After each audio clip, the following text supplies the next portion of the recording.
सोचो कि पूरा यूनिवर्स, सारे तारे, गैलेक्सीज, प्लैनेट्स और हम भी एक पिन के सिरे से भी छोटी जगह में समा गए हैं। विश्वास करना मुश्किल है ना? लेकिन हमारी कहानी ऐसे ही शुरू होती है, बिग बैंग के साथ। एक ऐसा पल जो अकल्पनीय ऊर्जा और संभावनाओं से भरा था। बिग बैंग से पहले ना कोई जगह थी, ना समय, ना ही कुछ ऐसा जैसा हम जानते हैं। और फिर अचानक ब्रह्मांड अस्तित्व में आ गया, और वो भी इतनी तेजी से फैल रहा था जितना हम सोच भी नहीं सकते। एक गुब्बारे की कल्पना करो जो अविश्वसनीय गति से फूल रहा है, उसकी सतह हर दिशा में बाहर की ओर खींच रही है। बस यही बिग बैंग है जो आगे बढ़ने के साथ साथ स्पेस और टाइम बना रहा है।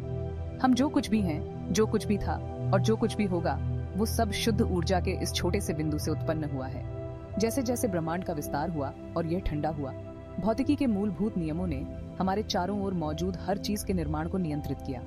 तो अगली बार जब आप रात के आकाश को देखें तो याद रखें कि हर टिमटिमाता तारा, हर दूर की स्काई गंगा इस अविश्वसनीय घटना का प्रमाण है। बिग बैंग के बाद सेकंड के पहले क्षणों में ब्रह्मांड एक भट्टी की तरह था, अकल्पनीय रूप से गर्म और घना।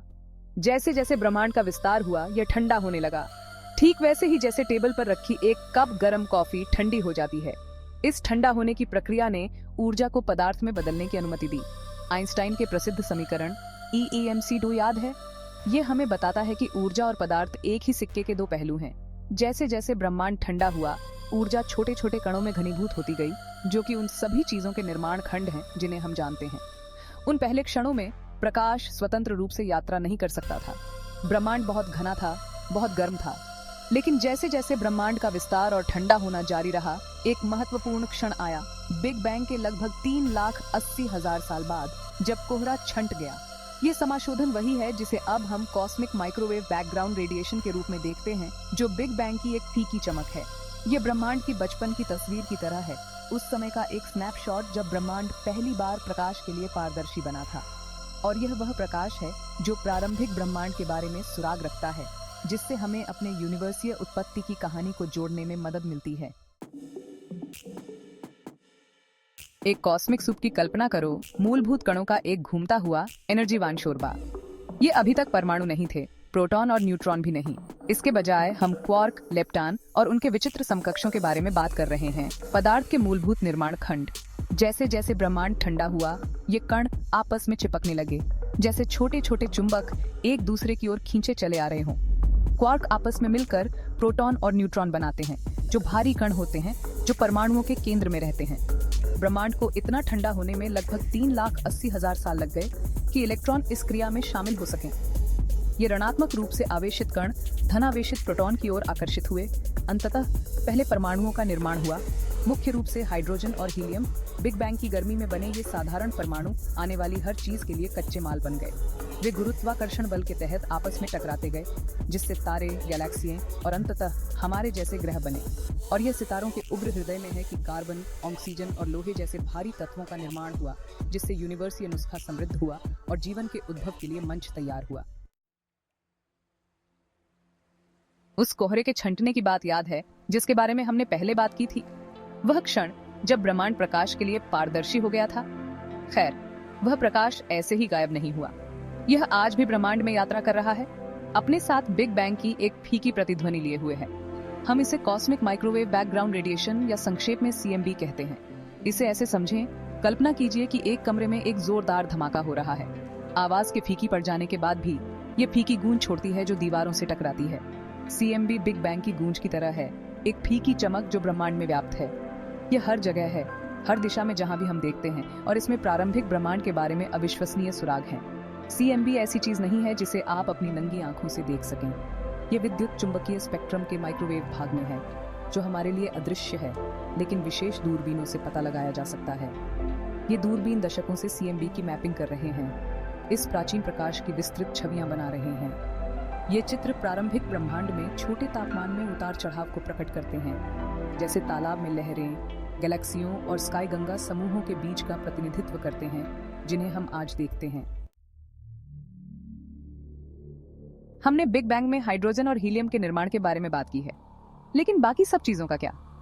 हमारी कोशिकाओं में कार्बन, हमारे रक्त में आयरन, ये सब कहां से आए? इसका उत्तर सितारों के हृदय में निहित है, जहां परमाणु संलयन हल्के तत्वों को भारी तत्वों में बदलता है। सितारों को विशाल ब्रह्मांडीय भट्टियों के रूप में सोचें। वे हाइड्रोजन द्वारा संचालित होते हैं, जो ब्रह्मांड में सबसे प्रचुर मात्रा में पाया जाने वाला तत्व है। उनके कोर पर तीव्र गर्मी और दबाव में हाइड्रोजन परमाणुओं को एक साथ मजबूर किया जाता है, जो हीलियम बनाने के लिए फ्यूज हो जाते हैं। ये ऊर्जा ही सितारों को चमकदार बनाती है और पृथ्वी पर हमें रोशनी और गर्मी प्रदान करती है। कुछ विशाल तारे अपने जीवन का अंत शानदार सुपरनोवा विस्फोटों में करते हैं। इन नए बने तत्वों को अंतरिक्ष में बिखेरते हैं। ये बिखरे हुए तत्व नए सितारों, ग्रहों और जीवन के निर्माण खंड बन जाते हैं। हमने स्थापित किया है कि ब्रह्मांड की शुरुआत बिग बैंग से हुई थी और तब से इसका विस्तार हो रहा है।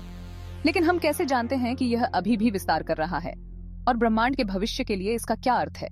किशमिश ब्रेड पकाने की कल्पना करो। जैसे जैसे आटा फूलता है, उसके भीतर लगी किशमिश दूर होती जाती है। इसी प्रकार गैलेक्सियां ब्रह्मांड के फैलते हुए आटे में किशमिश की तरह हैं। जैसे जैसे अंतरिक्ष स्वयं फैलता है, गैलेक्सियों के बीच की दूरी बढ़ती जाती है। अब इसका मतलब यह नहीं है कि गैलेक्सियां स्वयं बड़ी होती जा रही हैं। इसके बजाय उनके बीच का स्थान खींच रहा है, जैसे किसी यूनिवर्सीय ट्रैम्पोलिन के कपड़े को तना हुआ खींचा जा रहा हो। खगोलविदों ने दूर की गैलेक्सियों से आने वाले प्रकाश का अध्ययन करके इस विस्तार को देखा है। उन्होंने पाया है कि एक स्काई गंगा जितनी दूर होती है, उतनी ही तेजी से वह हमसे दूर जा रही होती है। तो हमने असीम से अनंत तक ब्रह्मांड के उग्र जन्म से लेकर सितारों और गैलेक्सियों के निर्माण तक की यात्रा की है।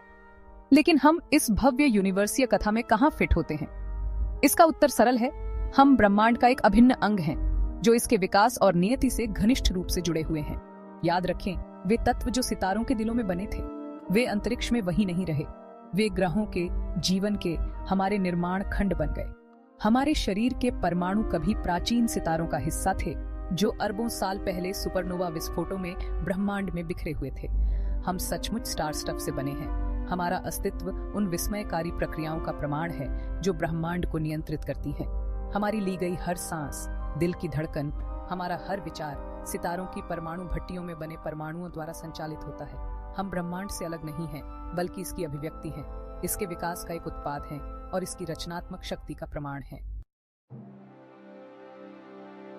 बिग बैंग की कहानी खोज की कहानी है, मानव ज्ञान की सीमाओं को आगे बढ़ाने और ब्रह्मांड और उसके स्थान की हमारी समझ को चुनौती देने की कहानी है।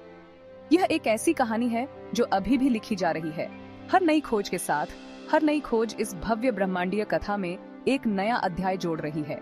तो अगली बार जब आप रात के आकाश की ओर देखें, तो याद रखें कि आप समय में पीछे मुड़कर देख रहे हैं, दूर के सितारों और आकाश गंगाओं से आने वाली फीकी रोशनी को देख रहे हैं। याद रखें कि आप इस भव्य ब्रह्मांडीय कहानी का हिस्सा हैं। ब्रह्मांड के हर तारे, हर ग्रह, हर परमाणु से जुड़े हुए हैं। और सबसे महत्वपूर्ण बात, प्रश्न पूछना कभी न छोड़ें, तलाशना कभी न छोड़ें। ब्रह्मांड विशाल है और अजूबों से भरा है, और यह आपके द्वारा उनकी खोज की प्रतीक्षा कर रहा है।